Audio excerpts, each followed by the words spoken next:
দর্শক, আমরা এই মুহূর্তে রয়েছি নরসিংদী রায়পুরা চান্দাখান্দি ইউনিয়নে শ্রীনিধির আমরা রয়েছি এই মুহূর্তে। এই ৬ নং ওয়ার্ডের যে বাবুল মেম্বার অভিযোগ করেন এ এলাকার হচ্ছে মান্নান একজন মাদক কারবারি হিসাবে। দর্শক, আমরা এই জন্য আমরা আজকে সরজমিনে এসেছি। আমরা সরজমিনে এসে আমরা জানতে চাচ্ছি যে মান্নান একজন মাদক কারবারি হিসাবে যে চিহ্নিত করা হলো, এটা কতটুকু সত্য। আমরা কিন্তু আজকে শ্রীনিধিরে এসেছি সরজমিনে জানতে চাচ্ছি এলাকাবাসীর কাছ থেকে।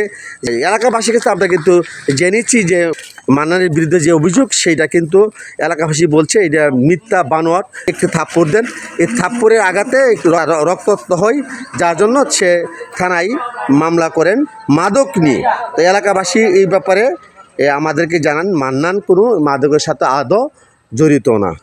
আপনি কি না মুরব্বী? আব্দুল বাসেদ। বাবুল মেম্বার একটি অভিযোগ করেন গত রবিবার যে মান্নান একজন মাদক কারবারি এবং এলাকায় দীর্ঘদিনের মাদক কারবার করছে, এটা কতটুকু সত্য? এটা যে বলার মতো না, তারা তো আত্মীয় এবং আত্মীয়র বন্ধন আছে, কিন্তু তার সাথে একটা কথা নিয়ে কাটাকাটি করাতে এটা বলা তো মেম্বার হয়ে তার ঠিক হয়েছে না। তো মান্নান মিয়া তো সবসময় মাদকের বিরুদ্ধে, তাদেরকেও ডাকছে যে আসো আমরা এটা দমন করি। যে তার লগে একটা তর্কাতর্কি হওয়ার পরে যেটা সে মিথ্যা কথা বললো, এটা তো আর আমরা বুঝে নিতে পারি না।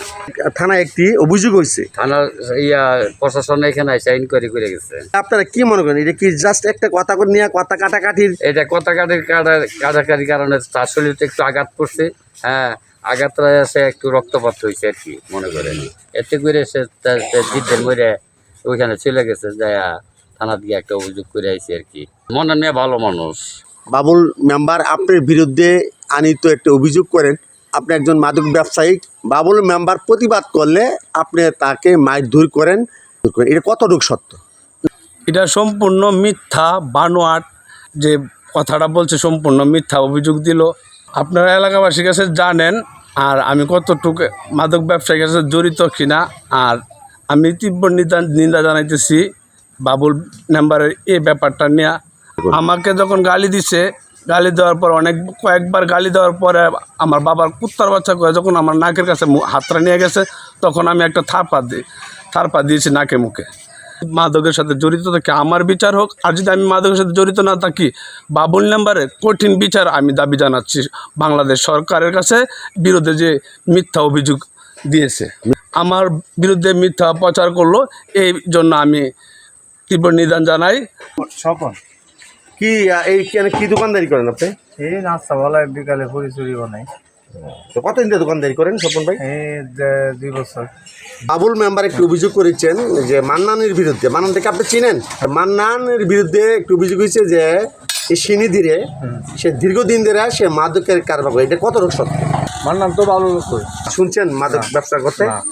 শুনে তাই না? ইতানের ব্যাপারে আর ওরা মিষ্টি করতে বন্ধ করবার লাগে বিরুদ্ধে দাঁড়াইছে। আমার নাম সুরজ আলী। যে মান্নান একজন মাদক কারবারি, এই শ্রীনিধিরে সে দীর্ঘদিন ধরে মাদকের ব্যবসা করতেছে, এটা কতটুকু সত্য? এটা মিথ্যা কথা, এটা আমরা দেখি না কোনো সময়, এটা আমরা বলতে পারি না। মান্নান এতে ভালো লোক, সবসময় মনে করেন আজান দেয়, নামাজ 5 ওয়াক্ত নামাজ পড়ে, এত কোনো এই ধরনের ইয়া নাই। হ্যাঁ, মাদকের সাথে জড়িত না, মাদকের বিরুদ্ধে কাজ করে। হ্যাঁ, মিথ্যা কথা বলছে। বাবুল মেম্বার একটা অভিযোগ করছে, এটা কতটুকু সত্য? এটা সম্পূর্ণ মিথ্যা কথা। এটা হচ্ছে বানোয়াট কথা। আর মন্নন কাকা তো সবসময় 5 ওয়াক্ত নামাজ পড়ে আজান দেয়। আর উনি 12 বছর না 13 বছর ধরে মাদকের বিরুদ্ধে, উনি তো মাদকের বিরুদ্ধে আন্দোলন করতেছে, মাদক এই অন্তত এই চান্দাখান্দি ইউনিয়নের ভিতরে না আসতে পারে। উনি সবসময় চেষ্টা করতেছে এটা বিরুদ্ধে। তাহলে মিথ্যা কথা বললো। তো উনি শুনছিলাম যে মন্নন কাকা নাকি ওরে একটা থাপ্পড় মারছিল, যে মন্নন কাকার গালিগালাজ করার পরে থাপ্পড় মারার পরে মনে হয় মিথ্যা অভিযোগ করছে। কিছুদিন আগে কিছু একটা দিয়ে ফাঁসাইতেও, তো মনে মিথ্যা কথা বলছে ওনারা ইয়ে করার লাগে, বিভ্রান্ত করার লাগে। মাদক বিক্রি করে, এটা কতটুকু সত্য? বাবুল মেম্বার যে বললো মাদক কারবারি, এটা মিথ্যা কথা। আপনার মান্নান লোকটা কেমন? সে মাদক ব্যবসায়ী না, ভালো মানুষ। বা আপনি বলছেন ভালো মানুষ, বাবুল মেম্বার বললো সে মাদক কারবারি, এটা কতটুকু সত্য? এটা মিথ্যা কথা। কি এই ব্যবসায় জড়িত আছে কখনো? না।